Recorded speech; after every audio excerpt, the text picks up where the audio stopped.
La leçon d'aujourd'hui s'inscrit dans le cadre du projet 3 à la mer. Séquence 1, tu connais l'aventure de la petite goutte d'eau. Nous allons aujourd'hui travailler le vocabulaire, et plus précisément les préfixes IN, IM.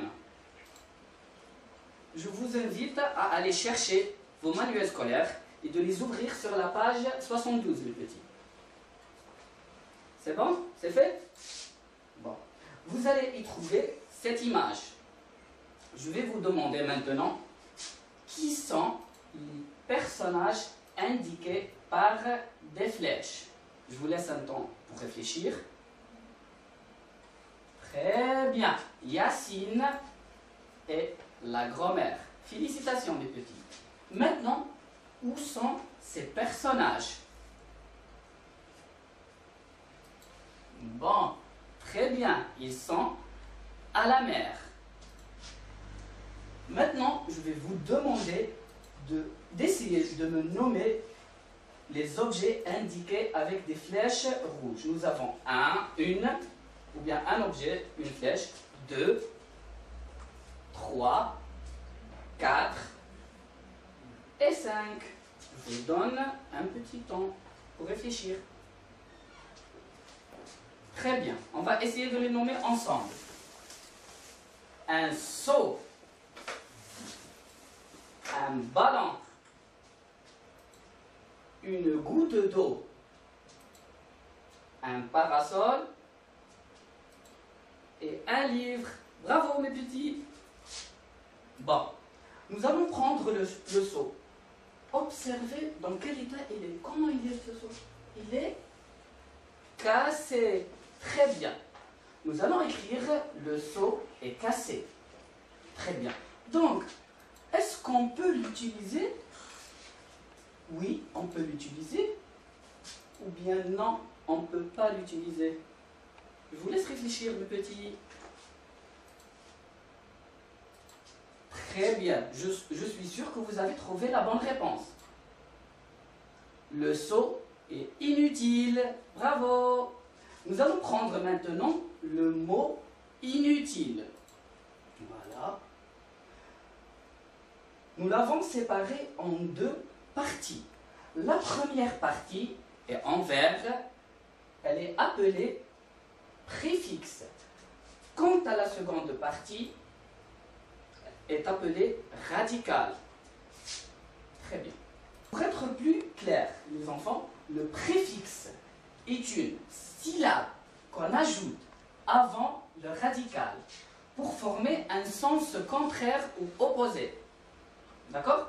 Quant au radical, c'est un mot qui ne change pas. Très bien. Je vous donne à titre d'exemple le mot utile, inutile. On a ajouté le préfixe IN pour former le contraire.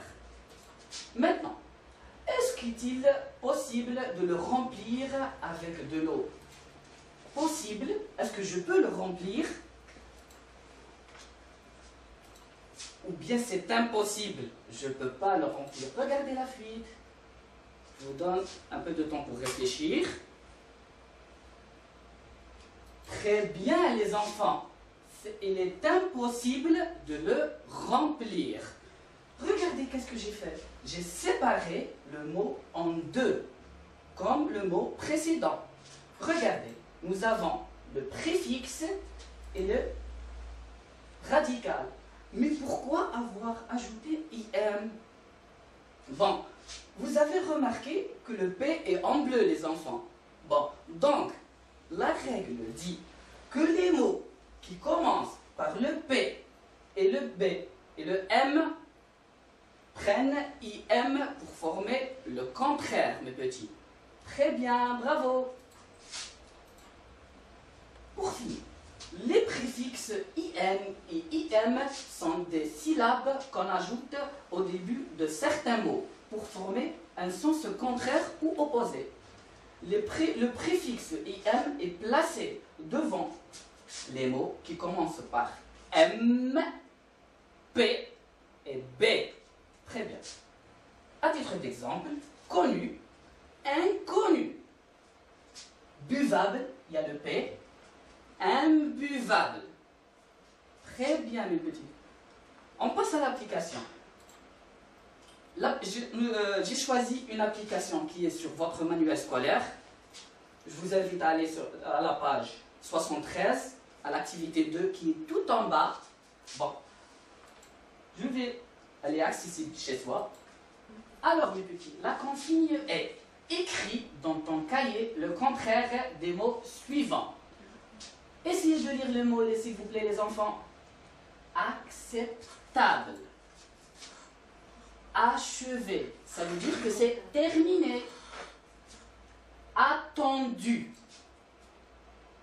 Praticable. Pardonnable. Je vous donne un temps pour réfléchir, les enfants. Allez-y, faites vite, vite, vite, vite, vite. Avec le crayon, s'il vous plaît, sur vos livres, vos manuels scolaires. Très bien. Vous avez terminé, c'est bon? Très bien. La réponse est inacceptable. IN. Parce que il commence par une voyelle.